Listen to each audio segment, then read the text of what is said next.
ወገን መተናል አላህ አላህ እያሉ በጨፈራ ይዘንላችሁ ብቅ ብለናል።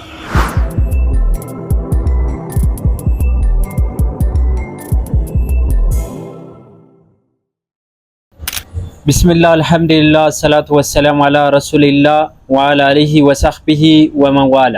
ውድና የተከበራችሁ የቻናላችን ተከታታዮች አሰላሙ አለይኩም ወራህመቱላሂ ወበረካቱ።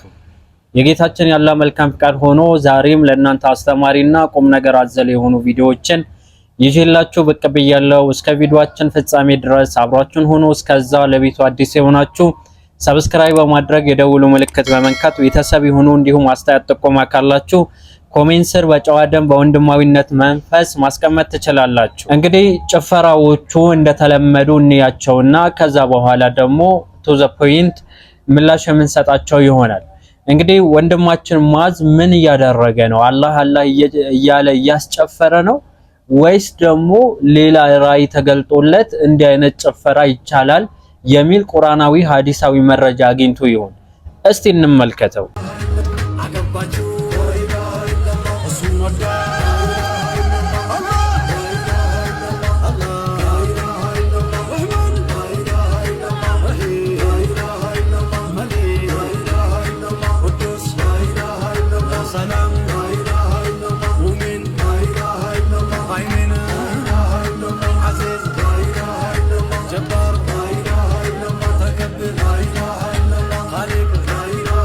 ሰማይና ምድር በመካከላቸው ያሉት ነገራቶች በአጠቃላይ የተገኘበት ዋነኛ ዓላማ ያ ላኢላሃ ኢላላህ ለምትለዋ ቃል ነው። ላኢላሃ ኢላላህ የምትለዋ ቃል በዘፈን ነቢ ላላ ምናምን እየተባለ ይቀለድበታል። ነገር ግን ሰው መሰረቱ ነበረ ለሰው ልጅ ማለት ነው። የሰው ልጆችን ሆነ ጋኔኖችን የተፈጠሩበት ዋነኛ ዓላማ ለዚህ ነበር። የሰው ልጆችን ይሁን አጋንንቶችን አልፈጠርኳቸውም እኔን በብቸኝነት ሊያመልኩኝ እንጂ። ይህ አምልኮ ላኢላሃ ኢላላህ የምትለዋ ቃል የጀነት መግቢያ ቁልፍ ናት። ታዲያ በዚህ ቃል ሰዎች ሰብስቦ በሰርግ ስም እያስጨፈረ ነው። ማን? ወንድማችን ሙአዝ። አላሁ ሱብሓነሁ ወተዓላ ቀልብ ይስጠው። እንግዲህ ይህ ብቻ ሳይሆን ዛሬ ላይ ሰርግ ማለት አላህን ማመስገኛ ሳይሆን አላህን የሚያምጹበት መድረክ ሆነዋል። ይህን ቪዲዮ በተጨማሪ እንመልከተው።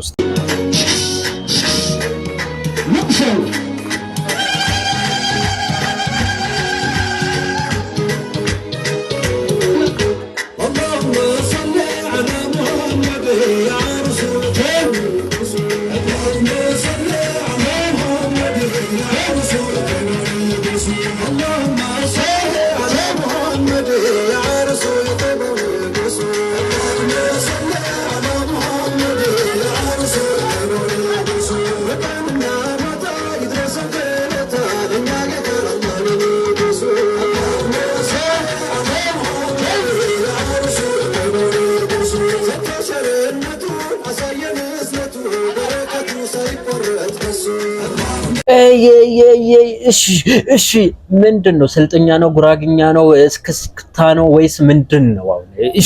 እሺ እያለ ዲጄ አለ። ከዛው ደግሞ አዝማሪያችን ሙአዝ ደግሞ አለው። አላህ ቀልብ ይስጠው። ከዛ ሴቶች በዚህ ወንዶች በዚህ እችችችችች ከዛ ይመጡና ደግሞ ሰርጎትን በእስላማዊ ዲጄ እናድምቀው ይላሉ። ወንአውዝ ቢላህ ከየት የመጣ እንደሆነ አናውቅም። እነሱ ቤት ዘመናዊ መሆናቸው ነው፣ በእነሱ ቤት መሰልጠናቸው ነው። ነገር ግን ይህ ኋላ ቀርነት አስተሳሰብ ሰው ሰርግ ወይም ሲያገባ ኢማኑ ሙሉ ይሆናል። ይህ መልእክተኛው አለይሂ ሰላቱ ወሰላም ያሉት ነው።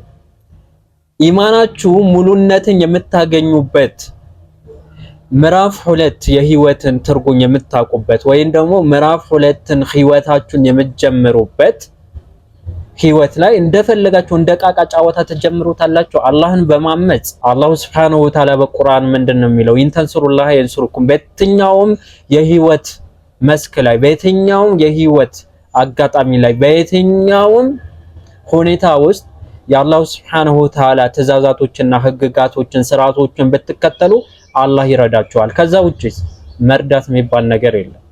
ነስር አገኛለሁ ምናምን ነገር ካልክ ነስር በነስር ሆነ ካፍንጫ እየወረደልህ ነው ቀን ሙሉ የምትውለው ወይም ደግሞ የምታድረው። ዛሬም ያሳዝነው ያ ነው። አላሁ ሱብሓነሁ ወተዓላ የመካ ሙሽሪኮችን የኮነነበት ዋነኛ ምክንያት ይህ ነበር። መካ ውስጥ ኢባዳቸው አምልኳቸው ማፋጨትና ማጨብጨብ እንጂ ሌላ አልነበረም።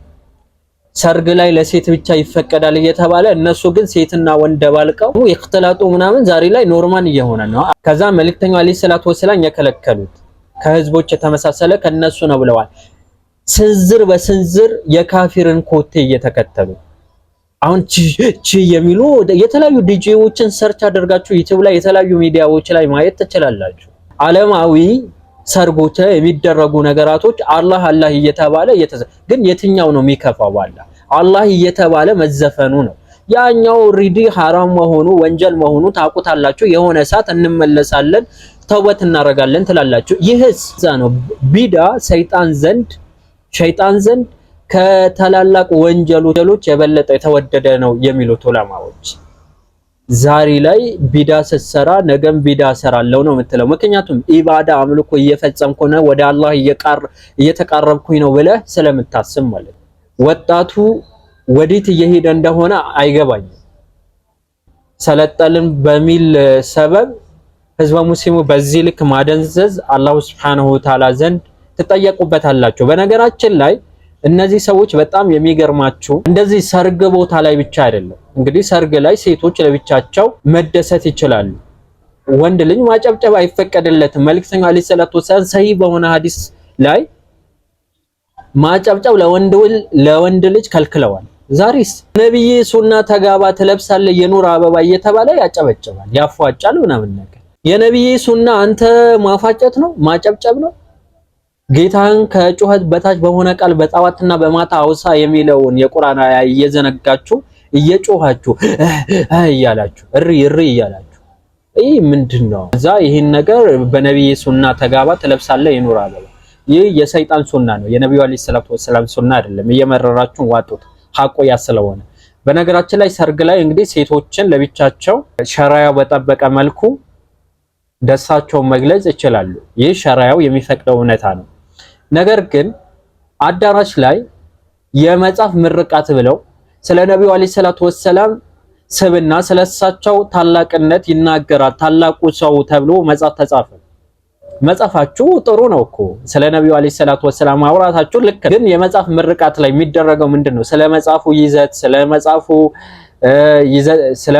ይዘት መጽሐፉ ስለምን እንደሚዳስስ ዋና ነጥቦች ለምን ይህን መጽሐፍ እንዳስፈለገ ነው የሚነገረው አይደለም። ሰዎች ዛሬ ላይ መጽሐፍ ዓለም እየወጡ ነው። ሰው ከመጽሐፍ ዓለም ከማንበብ ከወጣ ከእውቀት ይርቃል። ታዲያ ስለ መጽሐፉ ይዘት ዋና ርዕሶችን ከመዳሰስ እንዲሁም ደግሞ ታላቁ ሰው ብለው ስለ ነብዩ አለይሂ ሰላቱ ወሰላም ከሆነ ስለሳቸው አኽላቅ ማስተማር ያለባቸው፣ ግን በሚያሳዝን ሁኔታ ስለሳቸው ሰብና ስለሳቸው ስነ ምግባር ስለሳቸው ተጋሉ ማለትም ለተውሂድ ብለው የከፈሉትን መስዋዕትነት ሴት ልጆቻቸውን ከሚወዱት ትዳር እንዴት እንደተለያዩ እንዲሁም ደግሞ ከሚወዱት መካ መዲና ለምን እንደተሰደዱ ጥርሳቸው ለምን እንደተሰበረ ፈርስ ላያቸው ላይ ለምን እንደተደፋ አጎታቸው የገዛ አጎታቸው የቲም ልጅ ሆነው ለምን ጠላት ሆኖ እንደተነሳ ግን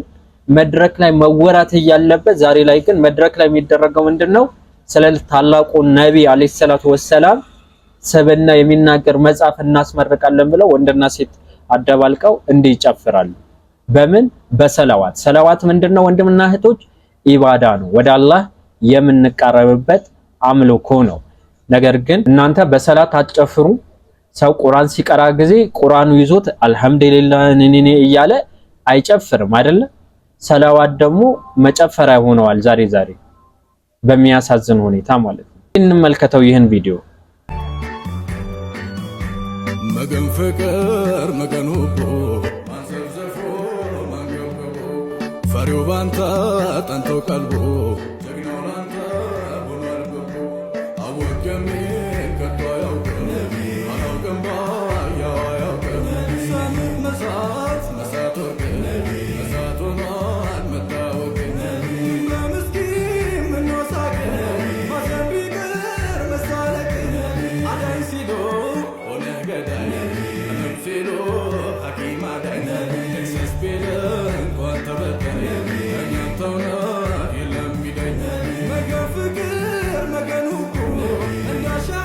የማይገባኝ ነገር ካሜራማኖች ሴት እህቶቻችን ላይ በተደጋጋሚ ዙም አድርጋችሁ የምታሳዩን ምንድነው? ቆይ ምን ሆኖ እያላችሁ ነው እንዴ? ምንድነው? እኔ እየገባኝ አይደለም። ብዙ ጊዜ አሁን ምርኩዝ ይባላል፣ ዋሪዳ ይባላል፣ ነሺዳ ከዛ የሆነ ቆንጆ ሴት የሚሉ በእነሱ አስተሳሰብ አሁን እኔ አይደለችም፣ በፍጹም አይደለችም፣ ልትሆንም አትችልም። እንዲህ አይነት ባህሪ ያላት በየእንትኑ እንዲህ እያለች ከወንዶች ጋር የምትጋፋ በፍጹም ልትሆን አትችልም። ሙስሊም ሴት ቁንጅናዋ ሀያዋ ነው። ከዛ ውጪ ግን ሀያዋ ከሌለ ቁንጅናዋ ሁሉም ነገሯ የተገፈፈ ሆኖ በግ ነው የምትሆነው። ዙም ያደርጋሉ ሴቶች እንዲህ ዙም ያደርጋሉ። ከዛ ደግሞ ለቪዲዮአቸው ወይም ደግሞ ለቪዋቸው ፖስት ሲያደርጉት ጊዜ በደንብ እይታ እንዲያገኝ ማለት ነው። ወናውዙ ቢላ እኛ ይህን ነገር የምናውቀው ዓለማዊ ህይወት ላይ ነበረ አይደለም። ለምሳሌ ማስታወቂያ ትላላችሁ፣ የሆነ ማስታወቂያ ራቆት ነው የሆነች ሴት የምትሰራው። ሴት ልጅን ራቆት እያወጡ ከዛ በኋላ ሰለጠልን ይላሉ። ሴት ልጅን ሽያጭ አድርገው እያቀረቡ ሴት ልጅን አከበርን ይላሉ። ለማስተዋወቅ ማለት ነው። አላህ ያሳያችሁ። ራቆት የሆነችን ሴት ማስታወቂያ ያሰሯታል። ራቆትሽን ሆነሽ እዚህ ደረትሽን ከፍተሽ የሆነ ፓርትሽን እየታየ እምብርትሽን እየታየ ስሪ ይሏታል። ለምን ሲባል ሰዎች ዘይቱ ከማየት ይልቅ ሴትዮዋ ላይ ትኩረት አድርገው ራቆቷን እንዲያዩ ከዛ በዛ ቪዲዮአቸው እንዲታይ ማለት ነው። ዛሬ ላይ ኢስላሚክ እየተባለ ነሺዳ እየተባለ እየተደረገ ያለው ያ ነው። ክሊፑን ተመልከቱ። የተለያዩ የመድረክ ስራዎችን የሚባሉ ቦታዎችን ተገኙ ወይም ደግሞ ቪዲዮአቸው ገብታችሁ እዩ። በተለያዩ ጊዜዎች ላይ የሰራናቸው ቪዲዮዎችን መመልከት ትችላላችሁ። መሐመዲ እያሉ የጨፈሩበት ዙም እያረጉ ሴት ልጅ ጸጉሯ እንዲህ እየታየ ሰለፎቻችን ሴት ልጆቻቸውን አንድ የጸጉር ዘለላ ነው የተባለው እሱ ከሚወጣ እሱ ከሚታይ ሞቴን እመርጣለሁ ይሉ ነበር አባቶቻቸው ማለት ነው። ዛሬስ በቃ ኖርማል ነው፣ ፋሽን ነው፣ ሰለጠን ነው። ከዛ ትጠይቃታለህ ትመጣና እንዴ እኔ በዲኔ አልደራደርም አላየህም እንዴ እኔ ትናንትና እኮ በነሺዳ እንዲህ አድርጌያለሁ ትላለች። ፋድ በአምላክ ነው ምናምን የሚባል ልጅ አለ። ከሆኑ ሴቶች ጋር አንድ ላይ ከዚህ በፊት ቪዲዮ ሰርችበታለሁ። ከሴቶች ጋር ነሺዳ ሰራ። እንግዲህ እነሱ እንደሚሉት ነሺዳ አንድ ላይ እነሱ እየተቀበሉት ምናምን ሰራ። ከሰራ በኋላ ልጆቹ አሁን ላይ በስልጠኛ ነው ቲክቶክ ላይ የሚቀውጡት። በፊትም በስልጠኛ ነበረ። ከዛ ነሺዳ አሉ ምናምን። ባለፈም እንደነገርኳችሁ ነሺዳ የሚያዳምጥ የሚሰማ አብዛኛው በሙዚቃ የደነዘዘ። እኛ ለዚህ ነው በሙዚቃ የደነዘዘን ሰው ትክክለኛ የሆነ የሰለፎችን ግንዛቤ በመገንዘብ ነቅ የሆነ ትውልድን ማፍራት እንችላለን። ከዛ ውጪ ግን እናንተ ሙዚቃ እየሰማችሁ በርጫ ምናምን ነገር ትላላችሁ፣ መስፈሪያ ያላችሁ መጠጥ ኦቨር ምናምን ትወጣላችሁ። ግን ትክክለኛ በተውሂድ ላይ የተገነባ ትውልድ ሲኖርስ አካዳሚካሊ ጎበዝ ይሆናል። ምክንያቱም ደግሞ እስልምና ማገልገል ምን ያክል ኢባዳ እንደሆነ ስለሚረዳ ያን ነገር መረዳት የሚችለው ማነው ስንል በተውሂድ የተገነባን ትውልድ ስንሆን ብቻና ብቻ ነው።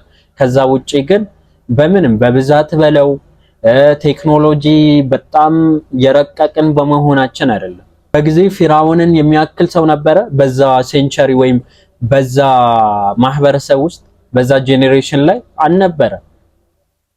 በዛ ክፍለ ዘመን ላይ ፊራውንን የሚያክል በሀብት በሉት በምንም የፈለገው ነገር ነው አይደለም። ግን እኔ ጌታችሁ ነኝ አለ። አያችሁ፣ የፈለጋችሁ ያክል ብሰለጥኑ የፈለጋችሁ ያክል የበላይ ነኝ የምትሉ አላህ ግን ደካማ ነው ያሉትን ሙሳን ያሳደጉትን ሙሳ አልቀበልም እንዴት ከኔ ይበልጣ ምናምን ነገር ብሎ ኢጎን አሸንፎት፣ ነገር ግን አላህ ታሪኩም ራሱም እንዳይታወስ በመጥፎ ነገር ብቻ እንዲታወስ እሱም እንደ ባህር እንደጠፋ ለሰዎች ታሪክ አድርጎ አስቀመጠ። ሙሳስ ያስተማረው ትልቅ ሰዎችን ከስሜት ባሪያነት ወጥተው ሁሉም ነገራቸውን ለፈጣሪያቸው ማስገዛት አለባቸው ብሎ አስተማረ። ያን አስተምሮት እስቲል እስካሁን በመለኮታዊ ቃል በቁርአን ላይ ታገኛላችሁ። በተለያዩ አጋጣሚዎችን ትሰማላችሁ። ስለዚህ መፍጠር ያለብን እንደነዚህ አይነት ትውልድ አይደለም። እንደነዚህ አይነት ትውልድ የሆነ ሰዓት ይረሳሉ። ፈሳድን መጥፎን ነገርን አስተምረው ነው የሚሄዱ። የሚያሳዝነው ግን ሴት ልጅ ሆና ደግሞ እንዲህ ስትሆን በጣም ያሳዝናል። እስቲ እንያት ጀማሉ ለዓለም የሚያበራው ፊቱን ቀልብን ሲያስከዳም ስልክ ካፍንጫው ያቆት ከፈሩ ራፐር ነው እንግዲህ እኛ ሙስሊም ራፐር አለ ወይስ እንዴት ነው? ወይስ እንዴት ነው? እኛ ጅል ሆነን ነው ወይስ በቃ በሷ ቤት እኮ የሌለ አራዳ ናት ብራው መጥፎ ቃል አልናገርም። ኬፕ አድርጋ ምናምን ከዛ ሂጃብ አድርጋ ምናምን እንደዚህ ስንናገር እኛ ፐርፌክት ሆነን አይደለም። እኔ አይቃ ሁሌ ነው የምነግራችሁ አንድ ተራ ሰው ነኝ ወጣጤ ነኝ ምናምን ይሄ የራሴን ዝቅ ለማድረግ ምናምን አይደለም ፋክቱ ያ ነው። ግን አሁን እነዚህና ሌሎች ሰዎች የሚለዩበት ዋነኛ ምክንያት ምንድነው? ነብዩ አለይሂ ሰላቱ ወሰለም የኔ ኡመቶች በአጠቃላይ ወንጀሎቻቸው ይማራል ግልጽ የሚያወጣው ሲቀር ብለዋል። እኔ ወንጀል ብሰራ ፐርሰናሊ ህይወት የተበላሸ እንኳን ቢሆን ነው ያልኳችሁ በእኔና በአላህ መካከል የሚቀር ነው። አደባባይ ላይ አላወጣሁትም። አደባባይ ላይ ባወጣው ትናገሩኛላችሁ። አሁን እቺ እህታችን ፐርሰናል ህይወቷ ቢሆን አይመለከተንም። ግን አደባባይ ላይ ወጣ በሰለዋት እንዲህ ስታላግድ ደግሞ ምን ይደረጋል? ምላሽ ይሰጣል እንጂ ይሄ ሐሜት ምናምን የምትሉ ሰዎች እግረ መንገዳችን መልስ እንድታገኙ ለማለት ያክል ነው። አላኩል ይሃል ለዛሬ ይሄን ካልኳችሁ በሌሎች አዳዲስ ቪዲዮዎች እስከምንገናኝ ድረስ ይሄን ቪዲዮ ለሁሉም እንዲደርስ ላይክ በማድረግ ኮሜንት በማድረግ የበኩላችሁን አስተዋጽኦ እንድታበረክቱ እንደተለመደው በአክብሮት ተጠይቃለሁ። ሀዛ ወቢላሂ ተውፊቅ ወሰለላሁ ዐላ ነቢና መሐመድ ወዐላ አሊሂ ወሰህቢሂ ወሰለም። ወሰላሙ አለይኩም ወራህመቱላሂ ወበረካቱ።